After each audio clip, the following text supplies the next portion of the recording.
Let's bring our panel now. Democratic strategist Adrian Elrod, CNN political commentator and Republican consultant John Thomas. Also with us, criminal defense attorney Brian Claypool. So Brian, let's just start with you and some of the legal aspects that we're looking at here. Technically, the president can't actually fire Robert Mueller, the special counsel in the Russia investigation. In this case, it's only the Deputy Attorney General Rod Rosenstein, because the Attorney General Jeff Sessions recused himself from all things Russia. So the theory here is that releasing this memo showing that there's no basis for the Russia investigation lays the groundwork for Donald Trump to fire Mueller, but to do that he has to fire Rod Rosenstein. But essentially, are we looking at a situation where this has a lot more to do with politics and a lot less to do with law? Yeah, well, John, make no mistake about it. This is a classic 12-round heavyweight prize fight, a boxing match between the FBI in one corner, and then you've got President Trump and most Republicans in the other corner.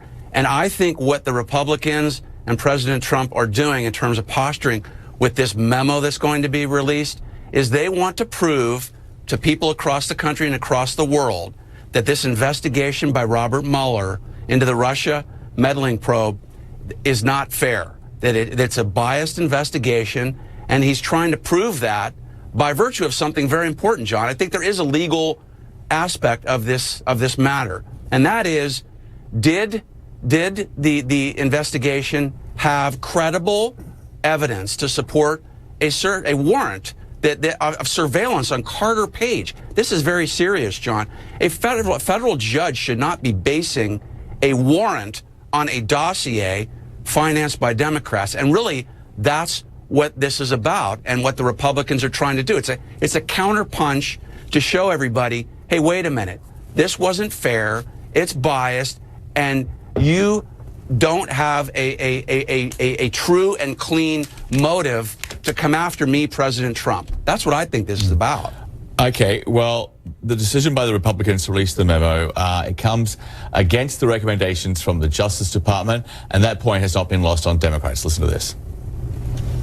We had votes today to politicize the intelligence process, to prohibit the FBI and the Department of Justice from expressing their concerns to our committee and to the House, and to selectively release to the public only the majority's distorted memo without the full facts. A very sad day, I think, in the history of this committee, when you have a deeply flawed person in the Oval Office. That flaw can infect the whole of government, and today, tragically, it infected our committee. So John, the Democrats had their own take, their own memo on what happened inside the FBI based on exactly the same set of facts that the Republicans have. The Republicans are refusing to release that memo by the Democrats. Why not put it all out there and let the people decide for themselves? What are the Republicans worried about? Well, I think they're worried about the misinformation and clutter all at the same time. I have no doubt that counter memo will be released or leaked at some point. So why don't we take the memo that everybody seems to be objecting about, there's a bunch of fake news, let's take it, let's vet it and find out what it is, and then let's take the counter memo and look at that. I don't see why disclosure is a bad thing here. The more we hype up this Nunes memo, the more I need to see it. Yeah. The more the American public is dying to see what's inside this thing. You said disclosure is not a bad thing, providing it's Republicans are doing the disclosure, not the Democrats. Well, I don't mind seeing the counter memo. I mean, I so you think they should do it together? I do, although it certainly does muddy the waters and makes it just a giant news dump and harder to sort it out. I don't mind piecemealing it out. As long as both memos are released quickly, within a relative, within a week, then let's. We got 5 days for this is a really bizarre administrative rule. I've never heard of this before, but the president now has 5 days to decide whether or not it will be released. Bloomberg has this reporting. President Donald Trump's frustration with the Russia investigation boiled over on Air Force One last week when he learned that a top Justice Department official had warned against releasing a memo that could undercut the probe, the Russia investigation. According to 4 people with knowledge of the matter, Trump erupted in anger while traveling in Davos after learning the Associate Attorney General Stephen Boyd warned that it would be extraordinarily reckless to release a classified memo written by House Republican staffers. Adrian, so given that, it seems pretty much a foregone conclusion that Donald Trump will release this memo regardless of the consequences to national security. Yeah, and look, I'm going to give credit to his Justice Department for actually raising concerns that some of the information in this memo is classified. So, of course, those are legitimate reasons to not release the memo. But look, again, I want to take a step back here. and realize we're talking about this memo and that memo and all these different, who said what and whatnot, when ultimately it is so disappointing that the President of the United States does not care about getting to the bottom of the fact that a foreign adversarial government, i.e. Russia in this case, was trying to influence our election process. It is something that we've got to get to the bottom of in order to ensure a fair and free democracy moving forward.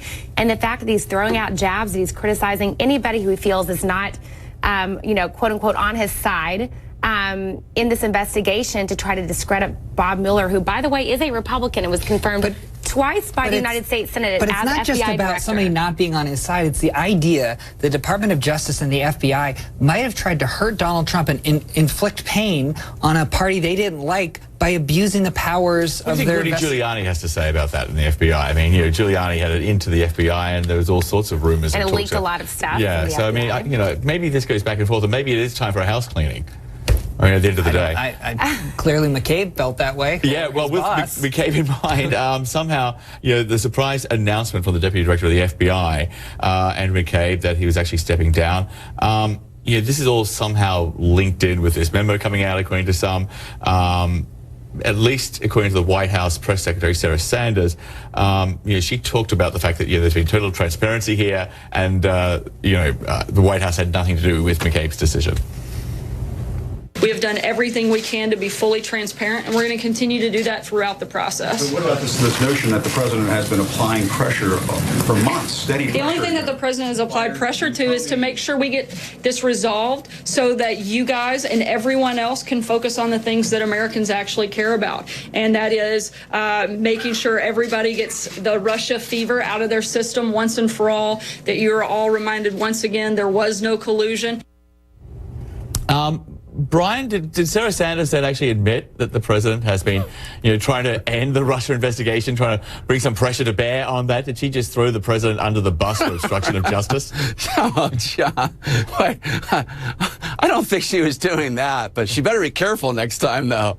No, I think what she's trying to say is, look, President Trump wants a fair investigation into the Russia meddling probe in the election. And I think what happened with McCabe, John, I don't think President Trump picked up the phone and said, okay, get rid of McCabe. I mean, this guy he's going to be retiring in, 6 weeks? Why would Trump do that? Plus, it makes Trump look like he is obstructing the investigation if he tries to have McCabe thrown under the bus at this point in time. I think the truth of the matter here is that the FBI knows that there is a memo that is coming out any day now that is very damaging to McCabe, John.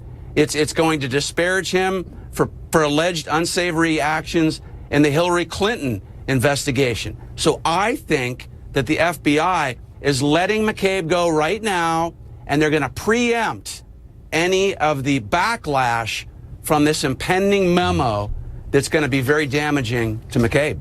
That's the report from the Inspector General, which would be quite the backflip, given that Chris Wray, the FBI director, threatened to resign if they didn't let up the pressure on him to fire McCabe. That was just a couple of weeks ago. And now something's happened. He's fired McCabe. I mean, there is so much going on here that it is often difficult to keep up. Okay, we're going to move on now to the President's first State of the Union. That's on Tuesday night, or as the invitation called it, the State of the Union. There's something with spelling going on right now. Okay, this is what the president says we can all expect. We worked on it hard, cover a lot of territory, including our great success with the markets and with the tax cut. And it's a big speech, an important speech. We cover immigration. John, we're also being told that it'll be a kinder, softer, gentler Donald Trump. We're talking about bipartisanship. Let's all come together and work together and make America great again. Well, I think you're first going to see Trump owning this economy, that this is his economy going forward. I think he's going to tout his success, which is fair. I also think he's going to claim that we need some bipartisanship, particularly on immigration.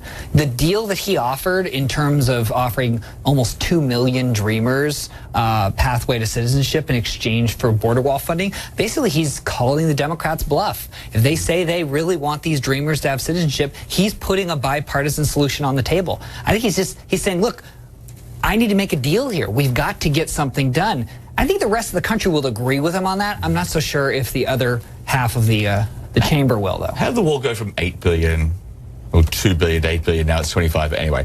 Sounds Adrian, like government project it's to already me. bloated. Exactly. Hasn't even started yet. Yeah. How are Democrats going to respond to this call from the president after everything that's happened over the last 12 months to now let's all put that behind us? Yeah, well, I'm a little less optimistic about the president being able to strike some sort of conciliatory tone tomorrow night. I think he is not going to be able to keep himself from going a little off script. I think that, Stephen Miller, of course, has been, I think, involved in the speech writing process. So the question is, is this more of a hard right speech, or are some of Trump's other influencers in the White House able to sort of strike that more bipartisanship conciliatory tone that you speak of? But look, I'm actually looking forward to Congressman Kennedy, Joe Kennedy, from Massachusetts, giving the Democratic response. He's a young up-and-comer in our party. Great grandson or great?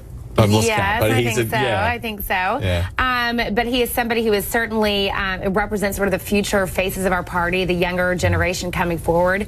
And he is somebody who I think is going to go out there and really strike a bipartisan tone about how Democrats, who, by the way, have no control of the House, Senate, or the White House, would actually like to work with Republicans on a few issues to get things done, especially DACA. The problem is that no one cares about the response. I mean, really, unless you drop the water bottle. Well, we also have a lot of response. Like Maxine Waters is on BET. You've got Congressman Kennedy. Very quickly, I just want to finish up here with Hillary Clinton, because the 2008 campaign manager has been speaking out over the allegations that Hillary Clinton personally intervened to spare one of her senior advisors who'd been accused of sexual harassment. This is during her first run for president. Patty Solis-Doyle, she said to CNN that she was essentially disappointed with Clinton's reaction when the story broke. She tweeted out basically that she'd seen a story, took no responsibility, no apologies. This is what Patty said to CNN on Monday. I was disappointed by that tweet, that response. It was the wrong call. I wish she had said it was the wrong call. I wish she had said, having to do it over, I would have fired him. I think that's actually true. I believe that she thinks that if I had to do it over again, I would fire him. Adrian, there sort of is a pattern, though, here of like protecting, men who be accused of sexual harassment, right? No, not necessarily at all. No, absolutely not. I mean, first of all, I think Patty was spot on by saying she probably, now that hindsight is 2020, she probably would not have made the decision to keep him again. Why not put that on a tweet? Why not make that public? Well, we'll see. But she probably will have more to say on this in the future. We'll see. But, again, I am tired of women being constantly blamed for the bad actions of men out there. We've got President Trump. We've got the ultimate sexual harasser in chief in our White House right now. So let's not make this about Hillary Clinton. Let's do all that we can to keep bad actors, such as the person that we're talking about, out of politics forever and frankly out of the workplace forever. John, you wouldn't make this about Hillary Clinton. Well, no, I wouldn't. But no, it's the hypocrisy which is the problem. That her husband was accused of raping people, and they had a bimbo squad to discredit these women. She was in a position of management, and she chose not to side with the woman. Yet she goes on the campaign trail in 2016 and says every woman has a right to be Does she get a break believed. because he was reprimanded? Yeah, I was going to say, does she get a break? And I would, if she just immediately spoke out. And now is better environment than there's ever been to say, I made a mistake. Yeah, absolutely. Okay.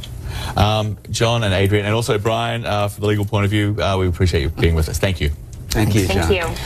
And please tune in to see